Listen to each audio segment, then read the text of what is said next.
Bonjour les élèves du 3e AS du cycle collégial, je vous présente une série numéro 2, des exercices de la motricité volontaire.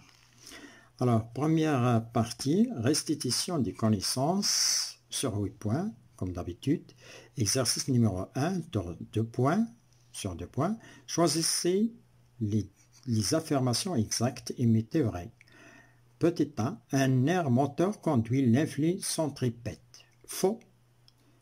Un influx centripète, on a dit que c'est un influx moteur, un influx sensitif, et non pas moteur. C'est un influx sensitif qui part des organes récepteurs vers les centres sensitifs. Un influx moteur est un influx centrifuge, c'est vrai. Centrifuge veut dire en arabe nabit, suyal nabida.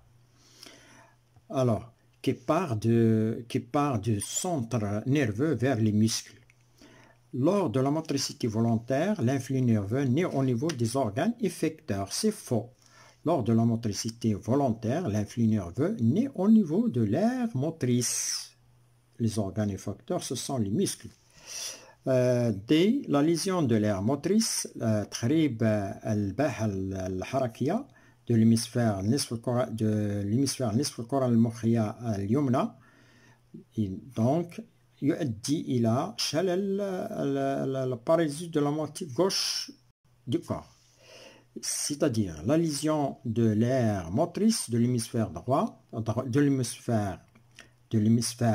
va dire de l'hémisphère droit, et non pas droite, de l'hémisphère droit, entraîne la paralysie de la moitié gauche du corps. C'est vrai.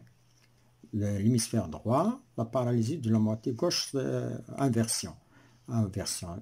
Gauche, ici vous avez gauche, ici l'hémisphère droit.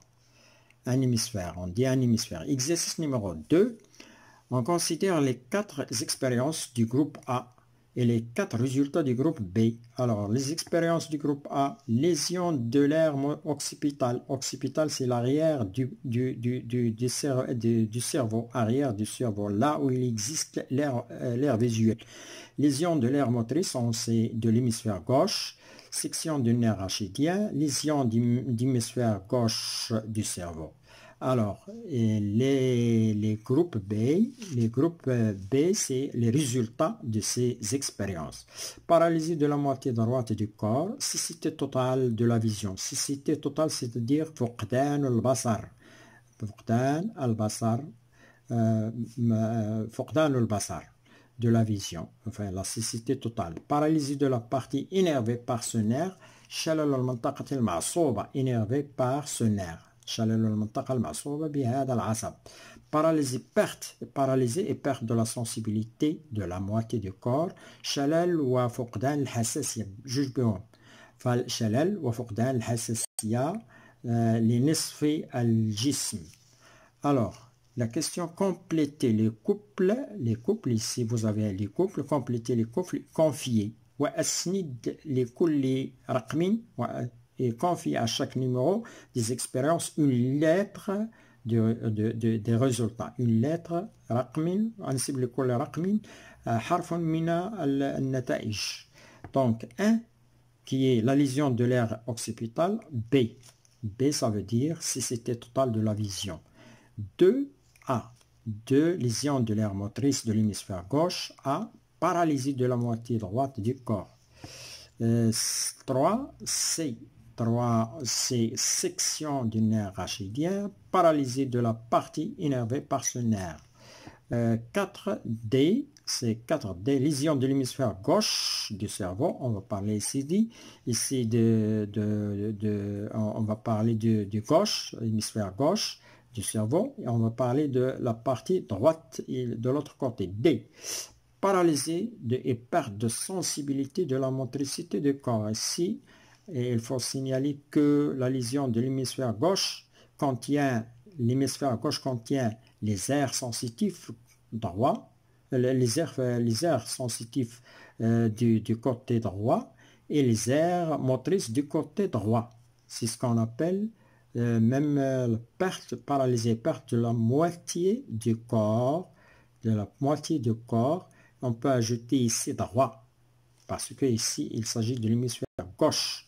La moitié du corps droit, qui est la moitié du corps, qui est du corps moitié droit, bien la moitié droite du corps. Bien. Alors, exercice numéro 2, exercice numéro 3, pardon. Donnez une réponse aux questions suivantes. Comment le message nerveux transmis au niveau transmis du cerveau au muscle? C'est-à-dire comment le message nerveux est transmis, comment il est transmis, la transmission du cerveau au muscle, comment il se passe, c'est-à-dire décrivez ce qui se passe. Le message nerveux, pardon, ici le message dont vous devez parler, c'est un message du moteur qui part le message nerveux est transmis du cerveau au muscle, c'est-à-dire de l'aire motrice vers les muscles organes effecteurs. Les messages nerveux moteurs nés au niveau de l'aire motrice et il est transmis à la moelle épinière, puis au nerf rachidien et arrive au muscle. Voilà comment il se fait la transmission. Pourquoi une lésion de la moelle épinière dans la région lombaire? Alors, la région lombaire, c'est le point le plus bas de la moelle épinière. La région lombaire, le plus bas de la moelle épinière n'entraîne que la paralysie des membres inférieurs. Pourquoi la lésion de la moelle épinière dans la région lombaire n'entraîne que la paralysie des membres inférieurs? Parce que, tout simplement, au niveau de la région lombaire passe l'influx moteur qui produit la contraction du muscle du membre inférieur. C'est-à-dire, c'est un point de passage de l'influx nerveux vers les membres inférieurs. Pourquoi un accident de l'aire motrice gauche entraîne une paralysie de la moitié droite du corps? On l'a vu en haut. La moitié droite du corps en haut, on a vu ça. Pourquoi la lésion de pourquoi un accident de l'aire? Pourquoi un accident de l'aire motrice gauche entraîne une paralysie de la moitié droite du corps? Parce que l'influx moteur venant de l'aire motrice gauche change de côté, change de position dans la moelle épinière. Il y a inversion, il passe du côté gauche vers le côté droit pour qu'il énerve les muscles du côté droit. C'est pourquoi il y a une paralysie, un accident de l'aire motrice gauche entraîne la paralysie des parties droites. Inversion du sens de l'influx nerveux, ou bien inversion de la position de l'influx nerveux. On passe maintenant à la page 2 et exercice numéro 4. Relier chaque élément de l'ensemble A avec celui qui lui convient dans l'ensemble B. Voilà les éléments de l'ensemble A, les éléments de l'ensemble B. Le muscle, vous le reliez effecteur, c'est un organe effecteur. Le nerf, c'est un organe conducteur. Moelle épinière, c'est un organe conducteur. Aire motrice, c'est un centre moteur. Section d'un nerf entraîne la paralysie de la moelle, entraîne la paralysie de la partie énervée par ce nerf. On a vu que aussi l'aire motrice sera reliée à la naissance d'un influx moteur. L'aire motrice, il faut la relier avec naissance d'un influx moteur. Exercice numéro 5, un point. Complétez le texte en utilisant les termes suivants. Vous avez les termes transmis, effecteur, moteur, muscle. Alors, un nerf moteur transmet un message nerveux moteur depuis le centre jusqu'au muscle. Jusqu'au muscle qui est un organe effecteur. Deuxième partie, raisonnement scientifique et expression écrite et graphique de ce point. Exercice numéro 1. Document 1 montre un homme paralysé suite à un accident de circulation. Le voilà, document 1. Homme paralysé suite à un accident de route, c'est-à-dire un accident de route a lui provoqué une paralysie des membres inférieurs.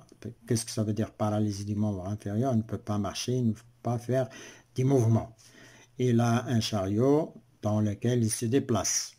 Alors, le document 2 présente la moelle épinière avec deux sections dans deux niveaux différents, section A et section B. Le document 2, le voilà, on présente deux sections dans la moelle épinière, la section A, la section B dans la partie lombaire. On a dit la partie lombaire, c'est le point le plus bas de la moelle épinière. Alors, quelle est la question qui est posée sur ces deux documents? Quelle est parmi ces sections, les sections de ici, la section A et la section B, quelle est parmi ces sections celle qui entraîne la paralysie des membres inférieurs? Justifiez votre réponse. Celle qui va entraîner la paralysie des membres inférieurs, c'est la section lombaire, ici, et non pas la section A. La section A va entraîner en même temps la paralysie des membres supérieurs et inférieurs. S'il y a la section A ici, toutes les parties qui existent sous cette section seront paralysées. Tous les muscles situés sous cette section seront paralysés. Donc, c'est presque la paralysie totale, sauf la tête. Bien. Alors, la section B, située au niveau de la lombaire, de la moelle épinière, qui entraîne la paralysie des membres inférieurs, car cette partie transmet l'influx moteur aux muscles du membre inférieur, On passe à l'exercice numéro 2. Le document 1 à côté présente un homme qui voit le verre d'eau, il prend ce verre pour boire. Donc, un homme voit le verre, prend ce verre pour boire. Alors, qu'appelle-t-on la première activité nerveuse? La première activité nerveuse, il voit le verre, c'est la sensibilité visuelle. Donc, la première sensibilité, la sensibilité consciente visuelle. Quels sont les organes qui interviennent? Les organes qui participent dans cette vision, l'œil, le nerf optique et l'air visuel. Alors, on passe maintenant à la question suivante. Indiquez ici, indiquez en bleu l'influx nerveux dans le schéma. Indiquez en bleu l'influx nerveux dans le schéma. En bleu, vous partez d'ici. Ici, vous avez un neurone sensitif, donc un fibre sensitif qui part des yeux vers l'air visuel. Ici, vous passez vers l'air visuel. Puis, il y a un neurone intermédiaire qui doit être ici. Et vous partez de l'aire motrice vers l'aire motrice. Cette partie, donc ici, vous aurez l'aire motrice ici. C'est ici que se trouve l'aire motrice. Donc le bleu, ça va venir jusqu'ici.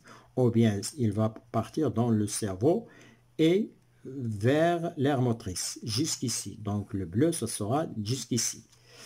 Alors, deuxième question, vous avez tracé. Quelle est la nature? Quelle est sa nature؟ ما هي طبيعته؟ طبيعة هذه السيالة العصبية التي رسمتها. Un flux nerveux sensitif. C'est un influx nerveux sensitif visuel, de la vision. Quel est le mouvement? Quatrième question. Quel est le mouvement effectué par cet homme? Le mouvement effectué par cet homme, c'est le mouvement prendre le verre. Prendre le verre est un mouvement volontaire. C'est un mouvement volontaire. Vous allez dire que c'est un mouvement volontaire. Voilà. Quatrième question. Quel est le mouvement effectué par cet homme, c'est un mouvement, prendre le verre, c'est un mouvement volontaire, le mouvement volontaire ou bien la motricité volontaire. Indiquer en rouge l'influx nerveux moteur, l'influx nerveux du mouvement, c'est-à-dire l'influx nerveux du mouvement et déterminer sa nature. Sa nature, c'est un influx moteur et indiqué par une flèche rouge. Donc, vous allez partir de ce point jusqu'au muscle. Ou bien, vous allez partir de l'aire motrice au point d'insertion du bleu vers les muscles. Vous passez vers les muscles, c'est-à-dire de l'aire motrice, de l'aire visuelle vers l'aire motrice, de l'aire motrice vers les muscles. Voilà, la nature est tracée, le sens de l'influx nerveux. On passe maintenant à l'exercice numéro 2. L'exercice, pardon, il y a une question 6.